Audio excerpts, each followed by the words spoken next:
Ako nga pala si JC. Makulit ako, pero masipag ako. Tara! Ito nga po pala ang menu namin ngayong araw. Tara, samahan nyo ako mag-deliver. Ngayong araw po pala, magdi-deliver nga po pala ako ng order ng customer. Malapit nga lang po ang tirahan ng aking customer, malapit sa aming tindahan. Pero ito ay aking i-deliver. Dito nga po pala guys, so open ko nga po pala ang pintuan para po ako ay makapasok.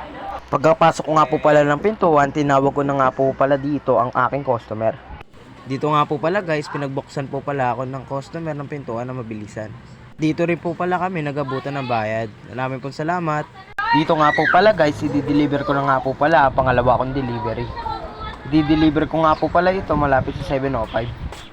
Ito na nga guys, naglalakad na nga po pala ako papunta sa 705. Dire-diretso, dire-diretso, at biglang kakanan. Pagkakanan, biglang kaliwa. Grabe yun.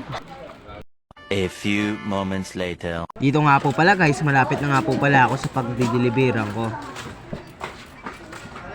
Dito nga po pala guys, nakiraan muna ako kay ate para ma-deliver ko lang mabilis ang order ng aking customer. Naglakad nga lang pala ako ng onti at ito na, narating ko na po. Ito na nga po, ito nakarating na nga po pala ako sa pagdideliveran ko. Agad ko na nga rin po ito kinatok.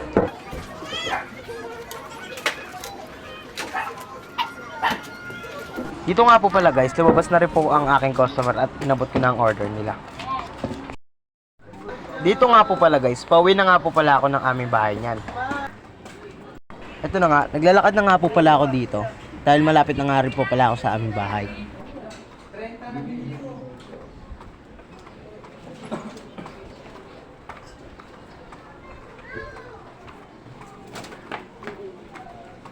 At ito na nga po pala. Nandito na po pala ako sa aming bahay at ako papasok na. Maraming salamat sa panonood. Shoutout nga rin po pala sa taon to.